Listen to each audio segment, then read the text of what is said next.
মাল বানাইবার লেগে এমপি হয়েছি না, আর কেউ 2 নম্বরই মাল বানাইতে দিতাম না।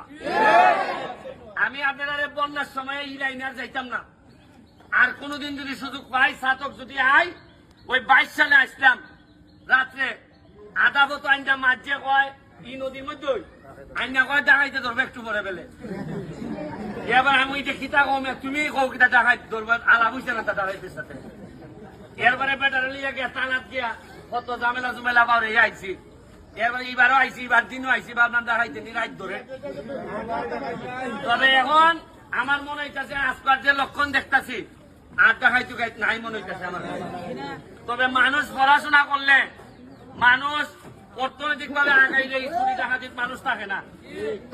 আমি যৎকাল পারছি সরকারি ভাবে জননেত্রী শেখ হাসিনার যৎকাল বার হইন আপনাদের এমপি চেয়ারম্যান সাহেবদের মাধ্যমে চাউল পাঠাইতেছেন।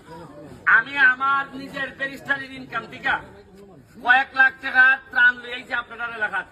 সিলেটও দিয়ে আইছি, এটাই লগিয়া ত্রাণ হিসাবে আইছি না, আইছি যে আমার এলাকার আমার মা বোন বিপদে বললে যেভাবে আপনারা যাইবা, আপনারা বিপদে বললে আমি আইতাম। এটাই মনুষ্যত্বের দাবি নিয়ে আমি আপনারা এখানে ত্রাণ বড় জিনিস না, আইসি লগিয়া বিপদে বললে যদি না আইতাম পারি তাহলে কিতা খালি বিয়া শাদী যাইতাম আমরা না কিতা।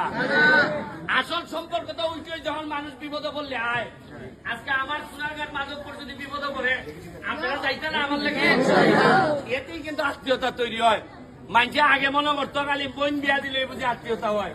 জি না, খালি বোন বিয়া দিলে যেটা আত্মীয়তা হয়, ইটা জামাই বলতে বোন দিয়ে পিঠে। বরং মানুষের দুঃসময়ে খারিয়া যদি আত্মীয়তা হয়, এই যে আজকে আমি আইছি একটা আত্মীয়তা তৈরি হয়েছে না আপনার সাথে। আমার জীবনে যখন আমি বুড়া হয়েছি মিগা, এমন হইতে পারে আপনার প্লানটা আমার সাইড লেখা হইতে পারে।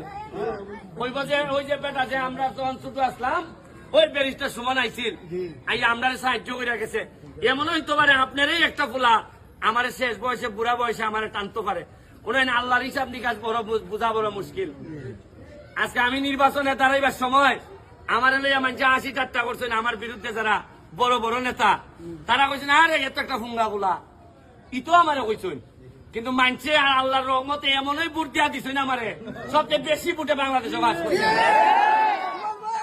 আমি বিশ্বাস করি মানুষের জুলুম করতে হয় না, জুলুম করলে একদিন না একদিন এটার ফল পাউন লাগে। আমি আপনারা কাছে আমি আইছি, আপনারা দুঃসময়ে খালি আপনার পাশে দাঁড়াইয়া কইতাম যে ভাই সাহেব আমি আছি আপনার সাথে। হয়তো সব সমস্যার সমাধান করতে পারতাম না, কিন্তু দুঃসময়ে খার হইবার অভ্যাস হোক, আপনার ছেলের হোক আমার ছেলের হোক, আমি কিছু ত্রাণ নিয়ে আইছি। এটা আপনারা